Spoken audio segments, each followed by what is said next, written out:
KBS 1라디오 신성원의 오늘 세계는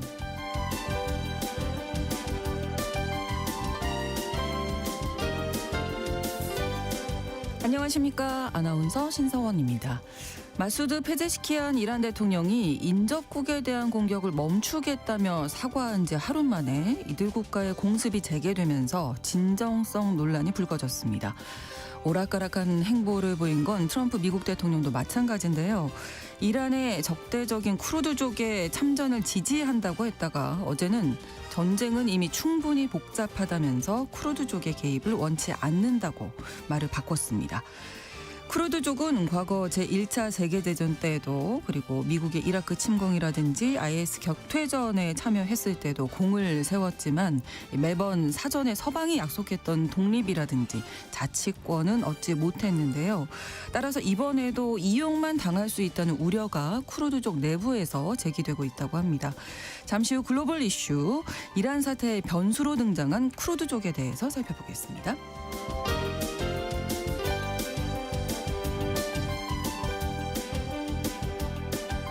오늘 주목할 국제사회 뉴스 헤드라인 뉴스와 키워드로 정리해드립니다.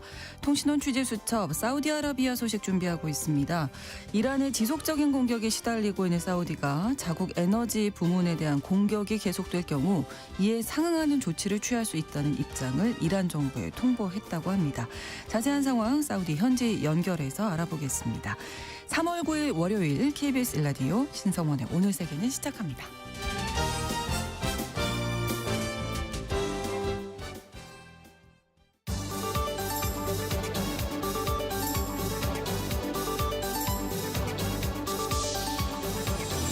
오늘 세계는 헤드라인 뉴스.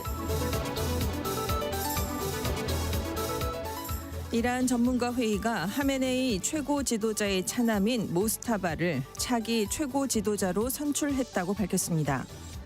올해 56세인 모스타바는 아버지의 후광을 등에 업은 마쿠 실세 인사로 이란 이슬람 혁명 수비대와 정보기관 내 영향력이 막강한 걸로 알려졌는데요.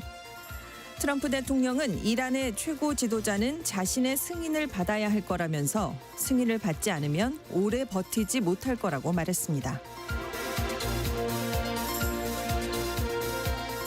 국제 유가가 심리적 저항선인 배럴당 $100 선을 넘었습니다. 미국 뉴욕 상품거래소에서 4월 인도분 서부 텍사스유 선물 가격은 우리 시간으로 오늘 오전 7시 26분 전장 대비 14.85% 오른 배럴당 $107.54를 기록했는데요. 서부 텍사스유 가격이 배럴당 $100를 넘어선 건 2022년 7월 이후 처음입니다.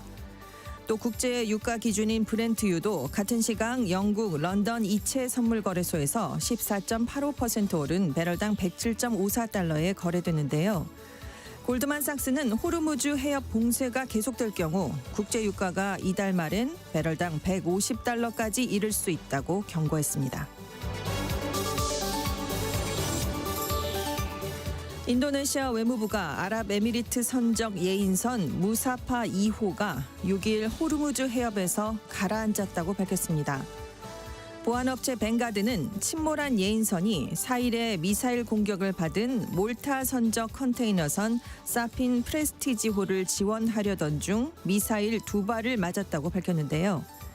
이란 이슬람 혁명 수비대가 지난 2일 호르무즈 해협 통과를 시도하는 선박을 모두 불태우겠다고 위협한 뒤 각국 유조선 등 민간 선박이 피격되는 사례가 잇따르고 있습니다. 현지 시간으로 8일 새벽 1시쯤 노르웨이에 있는 미국 대사관에서 폭발이 일어났습니다. 이번 폭발은 열흘째 이어지고 있는 중동 전쟁으로 유럽 내 테러 위협이 커지고 있다는 우려가 나오는 가운데 발생했는데요. 지난 주말 유럽 곳곳에선 이란 정권에 반대하는 시위와 반전 시위가 동시에 열렸습니다.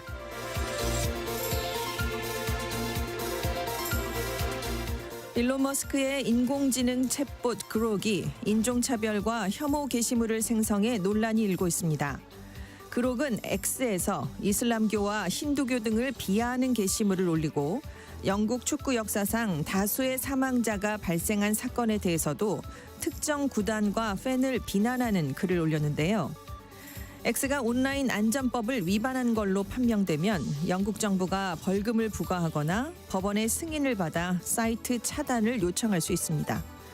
하지만 머스크 CEO는 오직 그록만이 진실을 말한다. 진실한 AI만이 안전하다고 밝혔습니다.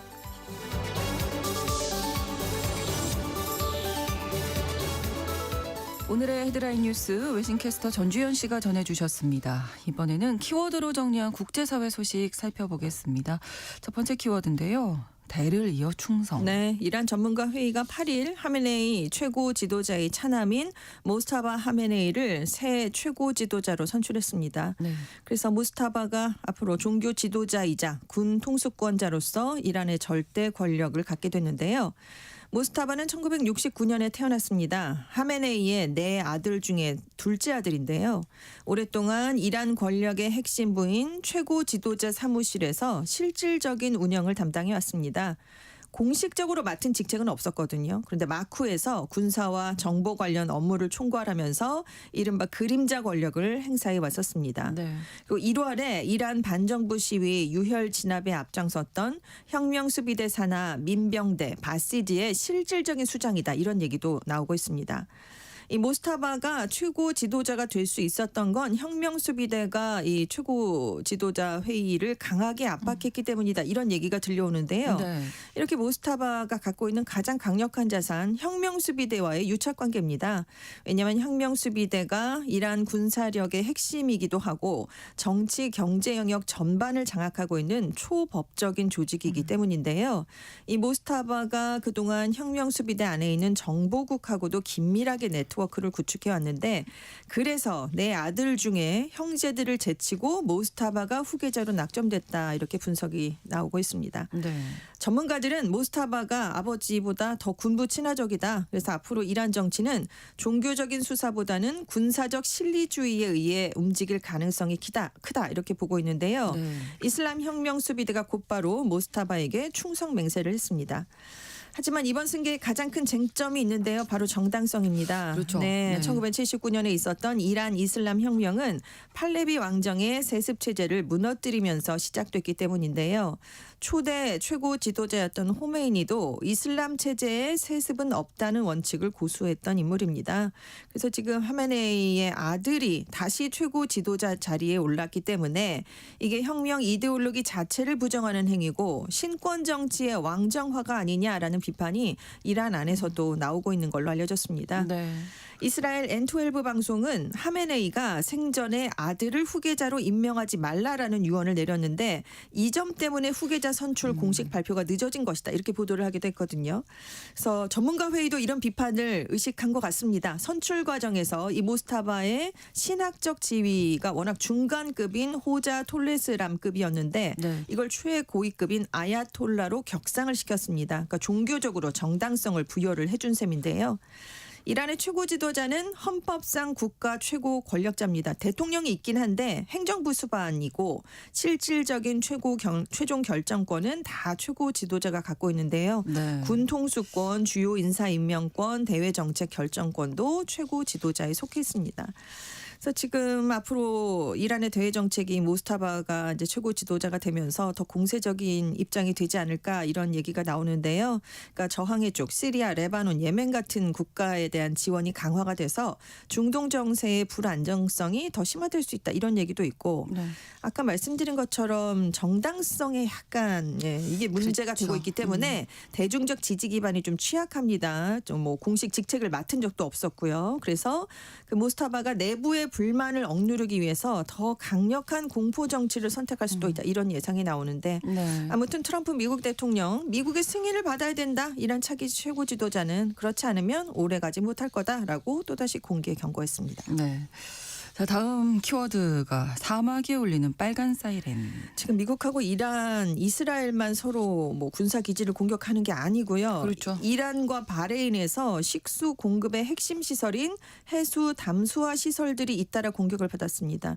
이렇게 되면 정말 문제가 될 거라고 우려가 됐던 점인데요. 그렇죠. 왜냐하면 사막 기후에서 살아가려면 담수화 시설이 필수적입니다. 이게 민간인의 생존과 직결되기 때문에 네. 지금 우려가 커지고 있는 건데요. 일단 아라크치 같이 이란 외무장관이 7일 미국이 자신들의 담수 시설을 공격했다. 그래서 30개 마을에 식수 공급에 차질이 생겼는데 이런 선례를 만든 건 미국이다. 이렇게 비판을 했습니다. 다만 미국 중부사령부는 이 공격에 미군은 관여하지 않았다. 이렇게 얘기를 했는데요. 네. 다음 날인 8일에는 바레인에서 담수화 시설을 겨냥한 공격이 일어났습니다. 바레인 정부는 이란 드론이 공격을 했다. 이란이 민간 시설을 무차별적으로 공격하고 있다. 이렇게 비난을 했는데 다만 식수 공급에는 차질이 없다. 이렇게 해명을 했습니다. 네. 이 사막 기후 아닙니까? 걸프 지역 국가 대부분이. 네, 이게 대도시에서 담수화 시설이 없으면 생활이 불가능한데요. 여기에 이란은 안 그래도 최근 몇 년간 굉장히 심각한 물 부족 사태를 겪어왔습니다. 네. 바레인도 식수 대부분을 담수화 시설에 의존하고 있는데 이렇게 양국의 담수화 시설이 공격을 받은 겁니다. 그래서 이건 단순한 인프라가 아니다. 수백만 명에게 식수를 공급하는 생명선이다. 이렇게 지금 전문가들은 우려하고 있는데요. 네. 지금 이 해수 담수화 시설이라는 게 복합 화력발전소 열을 이용해서 염수를 바닷물을 식수로 전환하는 그런 곳입니다. 그래서 걸프 국가들이 그 해안선 근처에 많이 만들어서 전 세계 10대 해수 담수화 시설 중에 8개가 여기에 몰려 있어요. 걸프 지역의 인구 1억 명이 지금 이 시설에 의존을 하고 있는데 지금 담수화 시설이 없으면 이제 인간이 살 수 없는 곳으로 중동이 변하기 때문에 그렇죠. 네. 전쟁의 원인이 무엇이든 어느 한쪽이 고의로 이 시설을 공격한다면 이것은 명백한 인권 침해다라고 전문가들이 강조하고 있습니다. 건드리면 안 될 선인 네, 그렇습니다. 거죠. 넘으면 안 될 선이죠. 네. 네. 자, 다음 키워드 줄줄이 사탕. 호르무즈 해협이 봉쇄가 돼서 지금 원유 수송이 어려워졌다라고 지금 계속해서 뉴스가 나오고 있는데요. 네. 근데 원유 물동량의 20%가 호르무즈 해협을 사용하거든요. 네. 에너지만 문제가 되는 게 아닙니다. 설탕, 비료, 헬륨, 알루미늄 이렇게 주요 물자가 다 막히면서 글로벌 물류 대란이 우려되고 있습니다. 작년에 중동 지역으로 수입된 약 3천만 톤의 곡물 중에 약 1,400만 톤이 이란으로 향했습니다. 거의 절반인 셈인데요. 네. 대부분 호르무즈 해협을 거쳐서 갔거든요. 근데 이란이 지금 안 그래도 물가 상승률이 살인적이다 이렇게 얘기가 나왔는데 이렇게 식량이 들어가지 않으면 식량 가격이 더 뛸 수 있습니다. 이렇게 되면 못 먹어서 굶주릴 수 있다라는 우려가 지금 나올 수밖에 없는데요. 네. 이란 당국이 그래서 모든 식량 수출을 무기한 금지하고 국민들에게는 사재기를 자제하라 이런 당부를 내렸습니다. 이란만 이런 건 아니고요. 사우디아라비아도 곡물은 물론이고 유지 종자의 40%를 이렇게 수입을 하고 있습니다. 아랍에미리트는 곡물의 약 90%를 그리고 그 사용을 하면서 여기서 들여오고 있는데 지금 호르무즈가 봉쇄가 되니까 여기를 물류 경유지로 사용하는 예멘, 수단, 소말리아 등이 아랍에미리트가 막히면서 동시에 다 막혀버렸습니다. 네. 여기는 다 식량을 수입을 해야 되는 나라거든요. 근데 안 들어가면 못 먹습니다. 그렇죠. 그리고 자동차 운반선도 못 가고 있어요. 컨테이너선도 지나지 못하고 있고 알루미늄, 비료 또 비료가 안 들어가면서 지금 식량 수급에 차질이 지금 빚어지고 있는데요. 그렇죠. 네. 알루미늄 가격이 그래서 4년 만에 최고치를 찍었습니다. 그리고 반도체 생산의 필수 소재인 헬륨도 공급난에 처했는데요. 이란이 세계 최대 액화 천연가스 수출 시설인 카타르의 라스라판을 공격하면서 헬륨 공급원이 차단됐기 때문입니다. 그리고 산유국들의 유조선에 발이 묶이면서 이제 산유국들이 생산량을 조절하기 시작했습니다. 그래서 지금 몇 주 또는 빠르면 며칠 안으로 원유와 연료 저장 시설이 바닥날 것으로 지금 예측되고 있는데요. 네. 산유량을 한 번 줄이면 나중에 원상복구를 할 수는 있는데 시일이 걸립니다. 그렇죠. 그래서 해협 봉쇄가 풀린다고 해도 공급 차질이 곧바로 해소되지는 않을 수 있다. 이런 우려가 함께 커지고 있습니다. 네. 다음 키워드가 캡틴 아메리카. 네, 캡틴 아메리카가 방패를 하나 띄웠는데요. 이게 좀 미주의 방패라는 방패입니다. 네. 트럼프 미국 대통령이 7일 미주 지역 범죄 카르텔에 맞서서 미국과 중남미 국가들이 군사력을 동원해 대응하기 위한 연합체를 출범시켰는데 이름이 미주 카르텔 대응 연합입니다. 그러니까 지금 이란하고 군사적 충돌을 빚으면서 이거 미국 우선주의랑 어긋나는 게 아니냐라는 비판이 커지니까 네. 이런 연합체를 띄워서 미국 본토 안보에 대해서 내가 의지를 갖고 있다. 이걸 보여주려는 게 아니냐라고 분석이 되는데요. 중남미 국가 정상들이 참여한 가운데 미주의 방패 행사가 열렸습니다. 그래서 새로운 군사연합이 우리 지역을 괴롭히는 범죄 카르텔을 박멸할 것이다. 미군이 앞으로 더 강력하게 나갈 것이다. 이렇게 얘기를 했는데요. 지금 연합체에 참여하기로 한 국가가 중남미에서 17개 국가에 달하고 있습니다. 네. 이번 행사에는 아르헨티나와 볼리비아, 엘살바도르 같은 12개 국가 정상이 참석을 했는데요. 멕시코, 콜롬비아, 브라질 같은 좌파 성향 정부의 국가 정상들은 초대받지를 못했습니다. 그래서 이 연합체를 통해서 중남미에서 미국의 지배력을 강화하겠다는 게 트럼프 대통령의 구상인데요. 그러니까 중동에서 IS를 소탕하려고 연합군을 결성한 것처럼 이제는 우리 안방에서 카르텔을 소탕하기 위해서 같은 방식을 써야 된다. 이렇게 예를 들었습니다. 네. 그리고 이제 대통령 포고문에도 서명을 하면서 이 연합체 참여국들이 서반구 범죄 카르텔의 영토 통제, 자금 조달, 자원 접근권을 박탈하기 위해 협력하겠다라는 내용을 담았고요. 미국이 전투력을 확보하기 위해서 동맹국의 군대를 훈련하거나 동원할 수 있다라는 내용도 들어갔습니다. 그리고 이제 석유와 자금 조달이 베네수엘라부터 끊긴 쿠바에 대한 메시지도 또다시 내놨는데요. 네. 쿠바는 생애 마지막 순간에 서 있다 이렇게 언급을 했어요. 그래서 루비오 장관을 보내서 협상을 곧 하겠다 이렇게 얘기를 했는데요. 네. 그러니까 이란과 전쟁을 마무리하는 대로 쿠바의 대외 정책을 집중하겠다라는 건데 여기에 대해서 디아스 카넬 쿠바 대통령이 미주의 방패는 신식민주의적인 발상이다라고 비판했습니다. 네.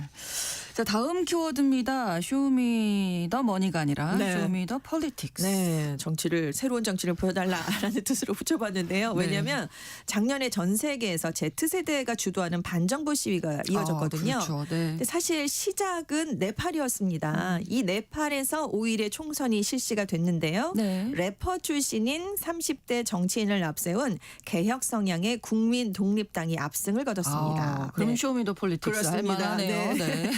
발렌드리 샤 전 카트만두 시장이 이끄는 국민 독립당이요. 하원 165석 가운데 106석을 확보한 걸로 집계가 됐는데 네. 지금 개표가 마무리되지 않은 곳까지 다 합하게 되면 거기서 승리하면 의석의 75%가 넘는 최대 125석도 차지할 수 있다라는 전망까지 나오고 있습니다. 네. 이 당이 2022년에 창당했어요. 얼마 안 된 당이거든요. 네. 근데 기성 정당들을 물리치고 네팔 선거 역사상 유례없는 압승을 거뒀습니다. 왜냐하면 이번 선거가 부패한 기성 정치권에 대한 심판 투표 성격으로 치러졌기 때문인데요. 네. 네팔 정부가 작년 9월에 온라인에서 고위층 자녀들이 뭐 사치를 하는 것, 또 특권 의식을 하는 것을 조롱하는 게시물들이 인기를 끄니까 소셜 미디어를 전면 차단했습니다. 그러니까 Z세대가 거리로 쏟아져 나오게 된 거예요. 그래서 당국이 그때 실탄까지 동원하면서 강경 진압해서 80여 명이 사망을 했습니다. 네. 민심이 폭발했어요. 그래서 의회 건물과 총리 자택이 불탔고 정부 고위 강요들이 시위대에 의해서 구타를 당하는 이런 일이 있었습니다. 결국 샤르마 올리 당시 총리는 축출이 됐는데요. 네. 이렇게 네팔의 반정부 시위가 지구촌 곳곳에 다 영향을 미쳐서 기성 정치의 부패와 타락에 분노하던 젊은이들을 거리로 이끌었다 이런 평가가 나왔습니다. 이 샤 전 시장이 이제 총선에서 승리하면서 차기 총리 후보로 떠올랐는데요. 네. 이 샤 전 시장이 지배층의 부패를 고발하는 힙합 음악을 했던 래퍼입니다. 굉장히 유명했어요. 네. 2022년에 청년층의 지지를 등에 업고 수도 카트만두 시장이 됐는데요. 재임 기간 민생 문제 해결에 집중하면서 전국구 정치인으로 떠올랐고요. 네. 그래서 작년 반정부 시위에서 사실상 구심점 역할을 했는데요. 이번 총선에서도 소속당의 온라인 콘텐츠를 앞세운 유세 활동을 총괄했습니다. 그러면서 젊은 유권자들의 압도적인 지지를 이끌어냈다라는 평가를 받았는데 네. 이제 총리에 오를 것 같습니다. 네, 어떤 새로운 정치를 네. 보여줄지 지켜봐야겠습니다.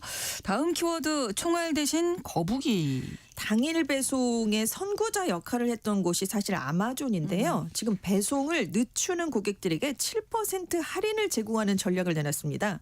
물류회사들이 이제 배송비를 인상하니까 이제 비용 절감에 나선 건데요. 네. 아마존만 그런 건 아니고 의류 브랜드죠. 갭도 최대 9 영업일이 걸리는 급하지 않은 배송을 포함해서 배송 옵션을 5개를 만들었어요. 네. 골프용품 업체 바디볼 골프는 최대 2주가 걸리는 이코노미 배송이란 걸 도입을 했는데요. 네. 이 UPS와 페덱스 같은 이 배달 업체들이 2020년 이후에 기본 요금을 매년 4.9에서 6.9%씩 올렸습니다.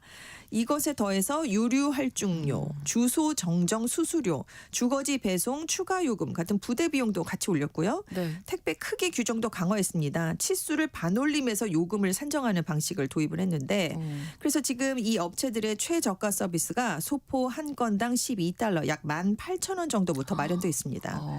그런데 물류사들이 앞으로 저가 배송 물량을 줄이겠다 이런 방침도 내놨어요. 네. 페덱스는 티셔츠를 배송하는데 우리 예산 적합하지 않다. 앞으로 우리는 349에서 499달러. 이게 우리 돈으로 한 52만 원에서 74만 원 정도 해당하거든요. 네. 이런 고가 상품에 집중하겠다라는 계획을 발표했습니다. 그래서 온라인 소매 업체들이 너무 부담되잖아요. 그렇죠. 그래서 소포 한 건당 5.09달러, 약 7,600원부터 시작하는 미국 우체국이나 신생 배송 업체로 눈을 돌리고 있는 상황입니다. 네.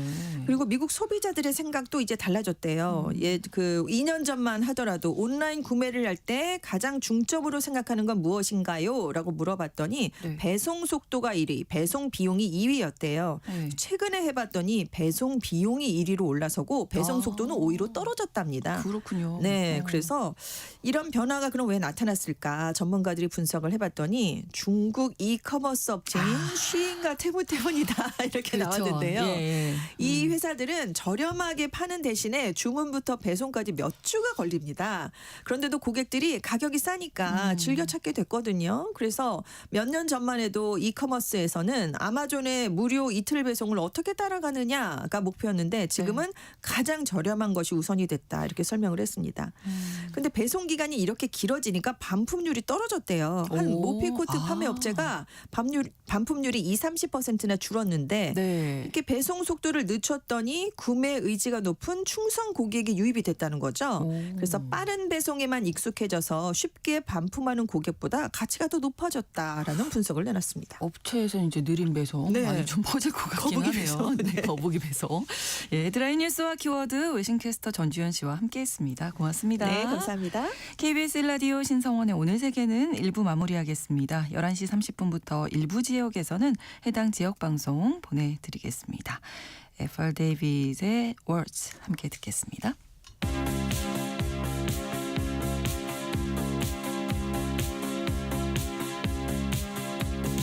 Words don't come easy to me. How can I find a way to make you see I love you? Words don't come easy. Words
지금 시각은 11시 30분입니다.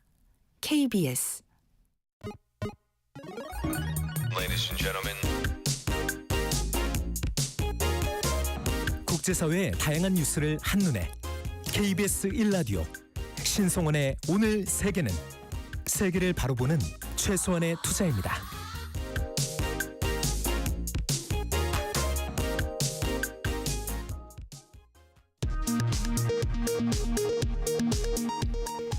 이 시각 라디오 정보센터 뉴스입니다.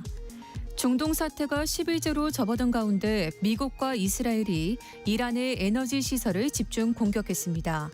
미국은 7번째 미군 사망자가 나왔다고 밝혔습니다. 이란은 대통령의 사과를 뒤집고 걸프 국가를 또 공격했습니다. 이란이 사망한 하메네이 전 최고 지도자의 차남 모즈타바 하메네이를 차기 최고 지도자로 선출했다고 밝혔습니다. 트럼프 대통령은 자신의 승인을 받지 못하면 권력 유지가 어려울 거라고 주장했습니다. 중동 사태로 국제유가가 급등한 가운데 코스피가 급락하면서 거래를 일시 중단시키는 서킷 브레이커가 발동됐습니다. 코스닥 지수도 급락해 매도 사이드카가 발동됐습니다. 원달러 환율은 1,490원대로 출발해 16년 만에 최고 수준에서 움직이고 있습니다. 중동 사태 여파로 아랍에미리트에 체류하던 우리 국민 203명이 정부가 마련한 첫 전세기를 타고 오늘 새벽 귀국했습니다. 이재명 대통령은 오늘 SNS를 통해 필요한 개혁을 하더라도 전체를 싸잡아 비난하며 모두를 개혁 대상으로 몰아 빈대 잡자고 초가삼간 태우는 결과가 되지 않게 조심해야 한다고 강조했습니다. 12구 이태원 참사 진상규명과 재발방지를 위한 특별조사위원회가 경찰과 소방당국의 당시 대처에 대한 현장 검증에 나섰습니다. 지금까지 라디오 정보센터 뉴스 정원나였습니다.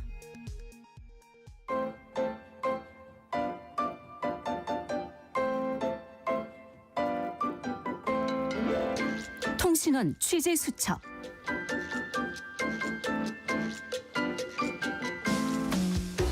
통신원 취재 수첩입니다. 오늘은 사우디아라비아 리야드 이동민 씨를 연결해 보겠습니다. 안녕하세요.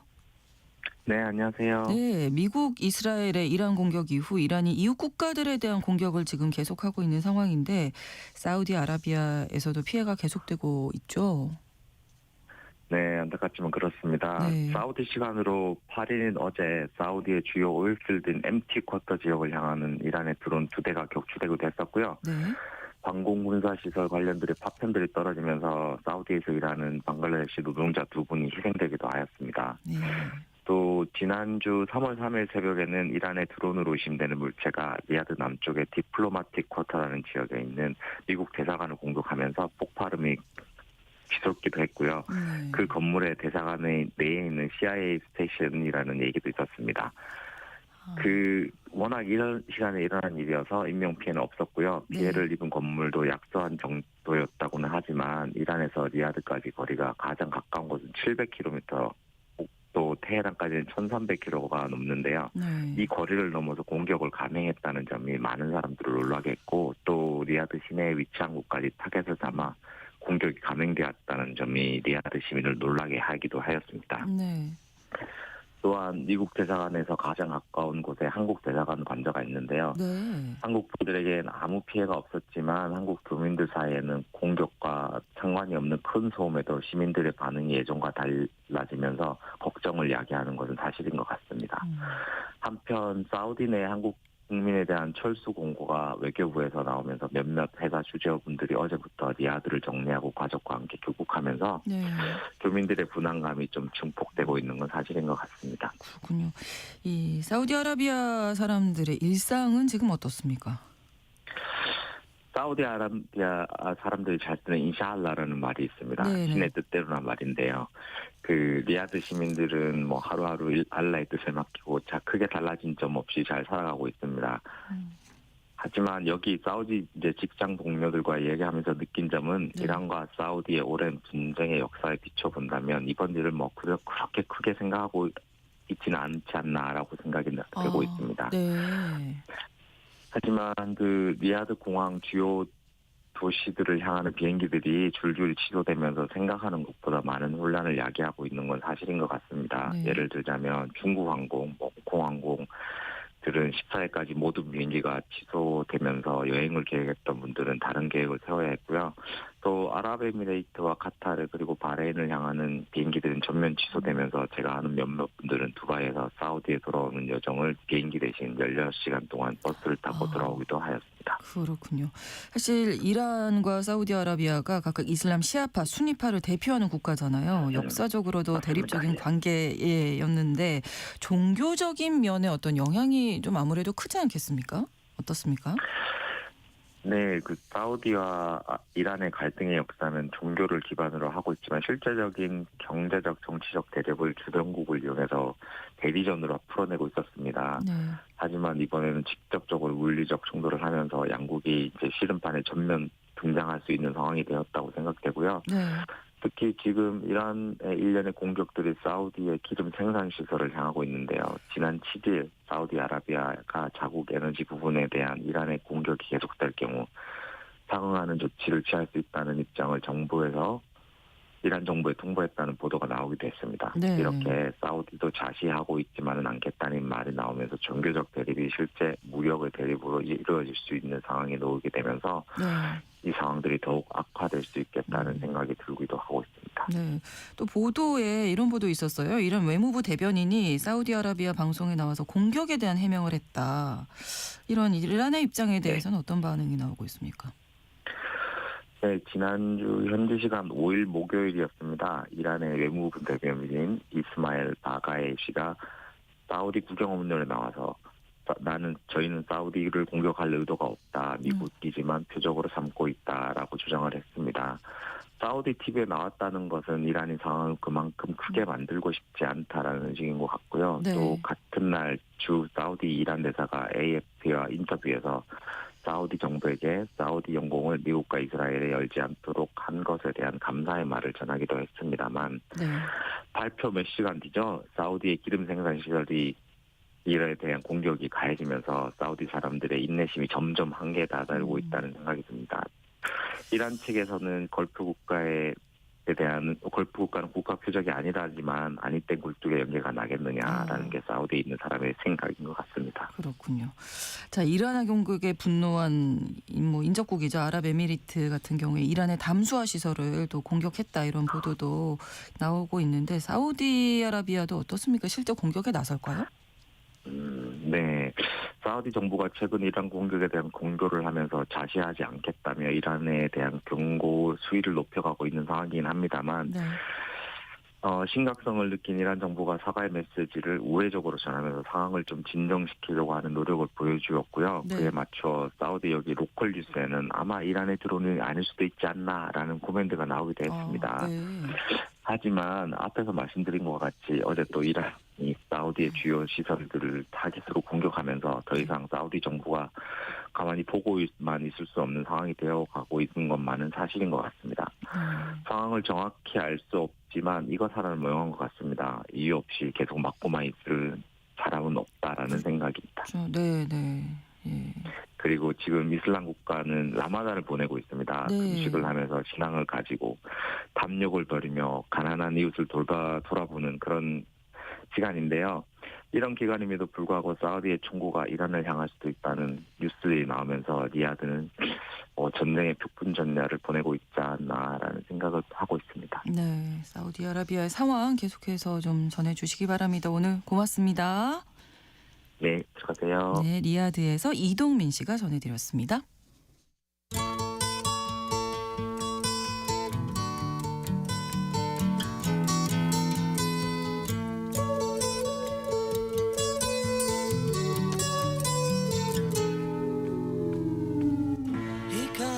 미국 미국, 이스라엘 그리고 이란 간의 전쟁이 발발한 지 오늘로 열흘째로 접어들었습니다. 지상전 없는 양쪽의 공중 공격이 계속되는 가운데 도널드 트럼프 미국 대통령은 쿠르드족의 전쟁 개입을 전적으로 찬성했었는데요. 또 기존 입장을 180도 뒤집어서 관심을 모으고 있습니다. 글로벌 이슈 오늘은 전쟁의 변수로 떠오른 쿠르드족에 대해서 알아보겠습니다. 오혜리 국제 전문 기자와 함께합니다. 어서 오십시오. 네, 안녕하세요. 네, 뭐 지상전 쿠르드족 병력이 지금 뭐 개시했다, 뭐 이런 보도도 나왔었는데 지금 상황 어떻습니까? 예, 지난 며칠 동안 관련 보도가 좀 이어졌었죠. 네. 쿠르드족 민병대 수천 명이 이미 이라크에서 이란으로 진입해서 지상 공격 작전을 시작했다, 이런 보도도 있었고, 네. 또 쿠르드 민병대가 사륜구동 차량, 왜냐하면 국경 지역이 굉장히 산악 지역이기 때문에 네. 여기에 적합한 사륜구동 차량을 뭐 대량으로 구매했다, 이런 보도도 있었습니다. 네. 그리고 워싱턴 포스트 같은 경우에는 트럼프 대통령이 쿠르드족 지도자하고 전화 통화에서 전면적인 공중전 지원을 제안했다, 이런 보도도 있었어요. 네.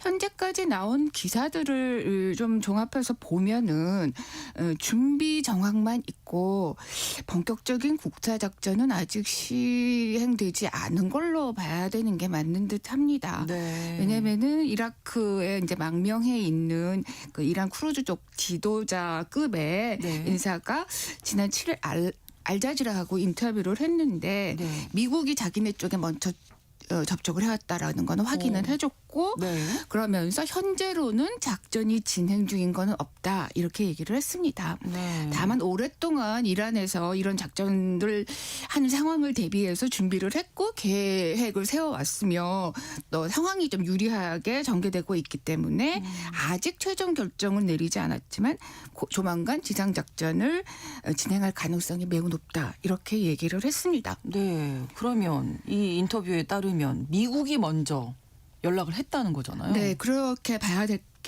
것 같습니다. 네. 이 관계자가 이제 미국 측이 다양한 경로로 우리에게 먼저 접촉을 해왔다, 이렇게 얘기를 했습니다. 네. 근데 이제 직접 뭐 미군 정부 관계자를 직접적으로 만난 적은 없다, 이렇게 얘기를 하기도 했어요. 네. 이런 얘기가 나오는 거는 뭐 이제 보도가 또 이어지고 있는 이 상황은 지난 4일에 백악관이 이걸 공식적으로 발표를 했기 때문입니다. 네. 트럼프 대통령이 이라크 내 쿠르드족 지도자하고 통화를 했다, 이렇게 직접 밝혔죠. 네. 그리고 그 다음 날 그래서 이제 쿠르드 민병대가 지상전을 개시했다, 맞아요. 이런 네. 보도가 계속 이어지게 된 게 이 부분을 이제 백악관이 먼저 확인을 해줬기 때문입니다. 네. 그런데 이제 또 말이 바뀌었습니다. 네. 트럼프 대통령이 지난 토요일 7일에 이미 전쟁이 충분히 복잡하다. 네. 그래서 쿠르드족 개입하는 걸 원하지 않는다라고 했거든요. 맞아요. 근데 사실은 이제 뭐 외신 보도나 쿠르드 쪽에서 나오는 얘기를 보면 이게 논리가 좀 맞지 않는다라는 생각이 듭니다. 네. 백악관이 직접 발표한 내용, 또 쿠르드족 관계자가 얘기하는 걸 보면 이제 미국이 먼저 접촉을 해왔고, 네. 또 백악관 쪽에서 미국 정부 쪽에서 전화를 해 먼저 걸어온 게 맞는 다는 생각이 듭니다. 네. 왜냐하면은 이제 이게 결국에는 사전 조율을 거쳐서 이제 트럼프가 그쪽 쿠르드 쪽에게 전화 통화를 했을 텐데, 네. 만약 이제 쿠르드가 먼저 트럼프하고 전화를 하고 싶다 해서 연결되는 거는 아니잖아요. 좀 더 어렵죠. 네, 그건 더 어렵죠. 그거는 현실적이지가 않죠. 네, 그런데 뭐 막상 이제 트럼프 대통령이 먼저 접촉을 해왔고 이제 전화를 했는데, 쿠르드족은 니네 개입하지 말라고 말리려고 전화를 했다?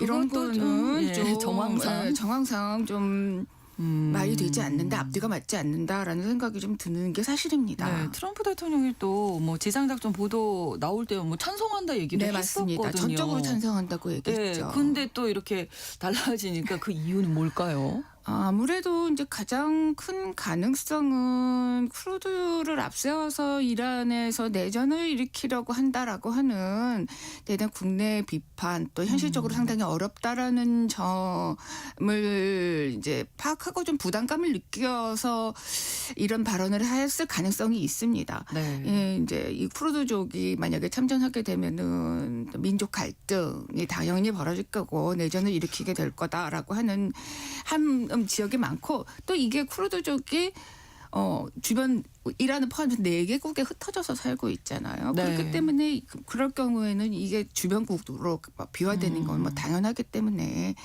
그런 점에서 아마 그런 관련 국가들이 압박을 했을 가능성이 있어 보입니다. 네. 이란은 물론 튀르키예, 이라크, 시리아 모두 쿠르드 민병대가 미국의 지원을 받아서 이란에서 혁혁한 공을 세우고 그렇게 되면서 독립 또는 그렇죠. 지금 현재 누리고 있는 것보다도 훨씬 큰 자치권을 가져서 자국에게도 그런 것이 파급 효과를 미치는 걸 절대로 원하지 않거든요. 그렇죠. 네. 뭐 이라크에는 이제 그나마 쿠르드의 자치 지역이 있습니다. 이거를 쿠르디스탄이라고 부르는데요. 네. 그래서 자치 정부도 있고 자치 정부 수반도 있고 그 내에서 뭐 국회를 구성하기 위한 선거도 있습니다. 2024년에 그런 선거가 치러진 적이 있거든요. 그렇군요. 근데 상당한 지금 자치권을 가지고 있기 때문에 이라크 정부는 물론이고 이 쿠르디스탄 자치 정부도 이 문제에 개입하는 걸 그리 원치 않는 걸로 지금 알려져 있습니다. 네. 가장 반대하는 쪽은 아마도 트리키예일 것 같아요. 트리키예 쪽에서 뭐 미국 정부에게 압박을 넣을 가능성이 충분히 있죠. 가장 강력한 게 쿠르드를 좀 탄압하고 네. 하려고 하는 곳이 이제 튀르키예거든요. 이미 이제 자국 내 쿠르드족을 테러 조직으로 지정해서 네. 강하게 탄압하고 있습니다. 그래서 이렇게 될 경우에는 뭐 당연히 튀르키예는 원치 않을 것이다라고 뭐 추정해 볼 수 있습니다. 그래서 이제 쿠르드를 끌어들일 경우에는 이게 그 지역 정세의 벌집을 건드리는 행위다라고 하는 이야기가 나오는 거고 어쩌면은 튀르키예 등 인접국들이 트럼프를 압박했을 가능성도 충분히 있다라고 보여집니다. 네. 또 한 가지가 이제 쿠르드가 이란을 공격하더라도 미국은 좀 책임지지 않고요. 맞습니다. 약간 이런 포석도 있지 않을까. 예, 그런 분석도 많이 나오고 있죠. 네. 트럼프 대통령의 속마음이 어떤지는 뭐 우리가 알 수는 없지만 네. 뭐 쿠르드가 잘해주면 뭐 좋다 이런 생각을 가지고 있을 수도 있죠. 네. 그렇지만 이제 어느 정도 정리되면은 약속한 것을 이행해야 되잖아요. 그런데 그렇죠. 그럴 경우에는 트럼프 대통령이 뭔가 보상을 해주는 거에 대해서는 상당히 부담스럽고 또 쉽지 않을 것이다라는 것도 알고 있기 때문에 이런 발언을 한 게 아닌가라고 볼 수가 있습니다. 네. 그러니까 이제 지상전에 만약에 투입이 된 쿠르드족이 이제 큰 희생을 치를 수밖에 없죠. 그리고 또 그럼에도 불구하고 성과를 거둘 경우에 네. 미국이 이제 빚을 갚아줘야 되는데 네, 네. 이렇게 얘기하면은 그런 상황이 아마 싫을 것 싫을 것 같아요. 같아요. 그래서 우리는 그런 빚은 없다라는 의미로 이런 얘기를 한 게 아니냐라고 하는 분석도 많이 나오고 개입을 있습니다. 안 했으면 좋겠다. 지금 네. 얘기 말을 바꾼 게. 네, 근데 네. 잘해주면 당연히 좋겠죠. 그렇죠. 네. 우리가 하기에도 또 부담이고 맞습니다. 미군이 들어가는 것도. 네네네. 자, 근데 트럼프 대통령이 이전에도 이런 경험을 한 적이 있잖아요. 네, 그렇습니다. 2010년대 그 기억하시겠지만 이 이슬람 국가, 그러니까 이라크하고 시리아에서 맹위를 떨쳤을 때, 그리고 또 그 지역뿐만 아니라 전 세계를 상대로 정말 끔찍한 테러들을 많이 저질렀잖아요. 그래서 당시에 이제 이 IS 격퇴에 미국을 대리해서 이 쿠르드 병력이 여기서 아주 형격한 공을 세웠습니다. 이 당시에 이제 이 미국을 대리해서 IS와 전투를 벌인 조직은 이란의 쿠르드 조직은 아니고 네. 이라크 내에 있는 이제 쿠르드 자치 정부 소속의 병력 페슈메르가라고 하는 병력이 참전을 했습니다. 네. 이 페슈메르가는 쿠르드어로 죽음에 맞서는 사람들 이런 뜻이라고 해요. 당시에 우리 언론에도 많이 보도가 됐는데 여군도 많았습니다. 네. 여군이 아주 그때 혁혁한 공로를 세운다 그래서 국내 언론에도 많이 보도가 된 바 있는데 이 전쟁에 미국을 대신해 가지고 수만 명이 희생이 당했거든요. 당연히 그때는 이제 독립을 이룰 수 있지 않을까라고는 기대감 또는 현재 가지고 있는 자치권보다도 훨씬 더 강화된 자치권을 확보했을 것이다라고 기대로 이런 전쟁에 이제 참여를 했는데 2019년에 트럼프 1기 행정부 때 당시 이제 시리아 상황이 이제 대체적으로 마무리가 되고 이라크는 물론이고 그랬을 적에 이제 시리아 쪽에서는 이제 IS 전쟁이 이제 대충 마무리가 되니까 이 쿠르드를 네. 엄청나게 이제 탄압하기 시작하고 군사 작전을 본격적으로 펼쳤거든요. 그때 미군은 나몰라라 하면서 아이고. 트럼프가 뭐 이제 시리아에 주둔 미군을 철수해 버리면서 그때 굉장히 그 미군이 없는 상황에서 쿠르드 쪽이 큰 피해를 본 적이 있습니다. 네. 그리고 또 트럼프가 입장을 번복한 이유 중에 하나로 또 생각해 볼 수 있는 거는 이제 이스라엘의 역할도 뭐 좀 생각해 볼 수 있습니다. 왜냐하면은 미국이 빠지는 대신에 이스라엘이 그 쿠르드족을 지원하는 역할을 대신할 수 있는 상황도 충분히 가능성이 있기 때문입니다. 그렇게 네. 되면은 이스라엘이 하는 일에 대해서 우리는 잘 모른다라는 뭐 입장을 취할 수도 있고 공식적으로는 뭐 당연히 책임지지 않으려고 할 때 매우 편리한 그런 네. 명분이 되지 않을까라는 생각도 좀 해볼 수 있을 것 같아요. 실제로 그런 움직임이 있네요. 이스라엘이 쿠르드족 지원하는. 예, 그렇습니다. 최근에 로이터 통신이 보도한 바에 따르면은 네.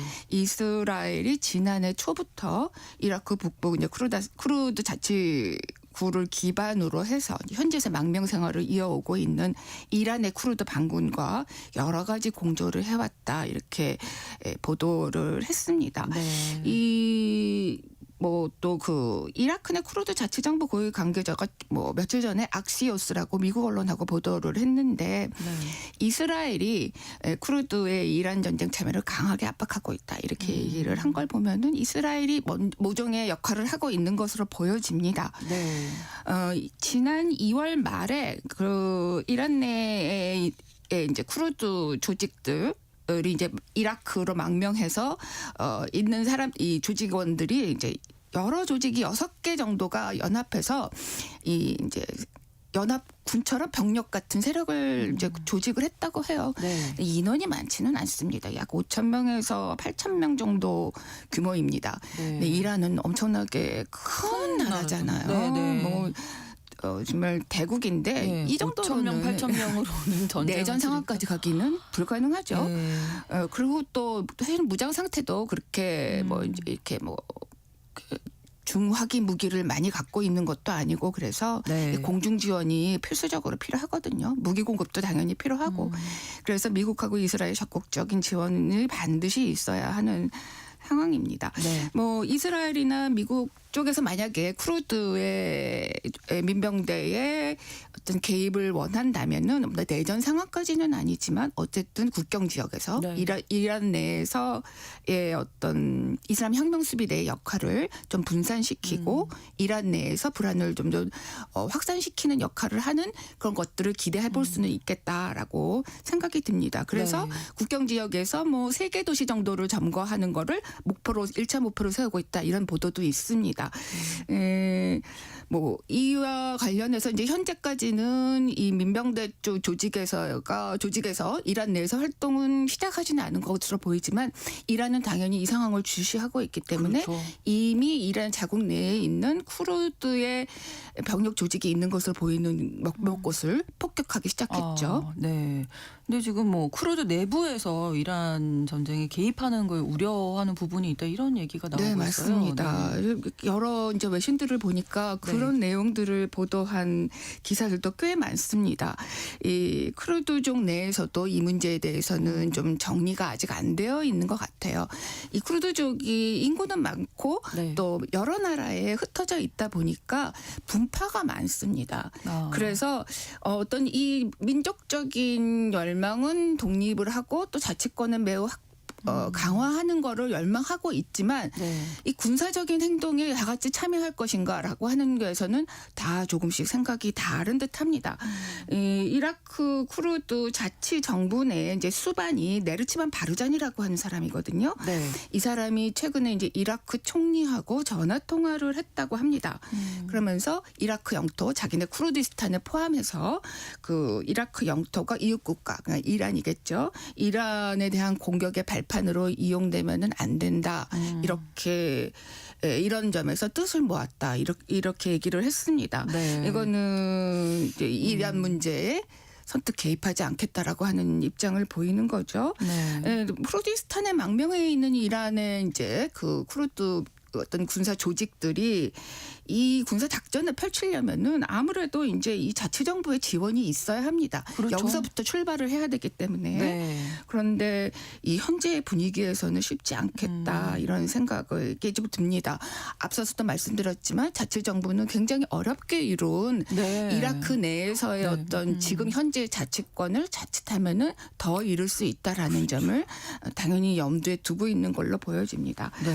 이 쿠르드족 뭐 얘기를 하면은 항상 나오는 이야기가 정말 그 독립을 위한 꿈의 희망 고문이다라는 얘기가 있습니다. 네.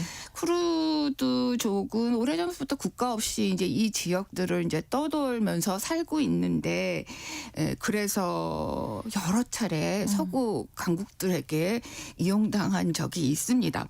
1차 세계 대전 당시에 영국이 쿠르드족 관계자들을 만나서 네. 오스만 제국하고 싸워지면 우리가 독립을 지원해주겠다 이렇게 이야기해서 열심히 싸웠습니다. 그래서 희생도 굉장히 많이 당했는데 네. 그때 배신을 당했다고 해요.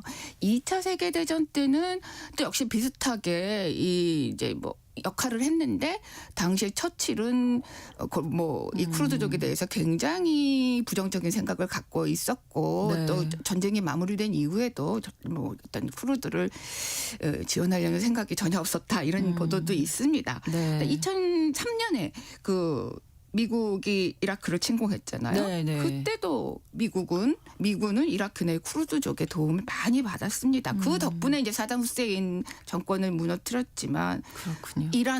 이번에는 이란하고 튀르키예가 쿠르드를 인정해 주는 거 절대 안 된다 이렇게 반발을 해가지고 네. 그때도 또 실패를 한 적이 있습니다. 뭐 2010년대 IS 전투에서는 뭐 말할 것도 없고요. 이러다 보니까 그야말로 당연히 정말 희망 고문이었네요. 현재 보면은 쿠르디스탄 안에 들어가 있는 이란 그 쿠르드족의 관계자들은 당연히 이제 이란 쪽에 이제 이번 전쟁에 참전하고 싶어 하는데 네. 그 이라크 내에서 있는 쿠르드 조직과 그 주변국들에 흩어져 있는 다른 쿠르드족들은 네. 이 상황을 조금 좀 중립적으로 바라보고 싶어 하는 이 상황에서 그런 그 스탠스를 취하고 있는 것으로 보여집니다. 알겠습니다. 오늘 쿠르드족의 이란 전쟁 개입 가능성 살펴봤습니다. 오혜리 국제전문기자와 함께했습니다. 고맙습니다. 감사합니다. KBS 1라디오 신성원의 오늘 세계는 마치겠습니다. 내일 오전 11시 5분에 다시 뵙겠습니다. 고맙습니다.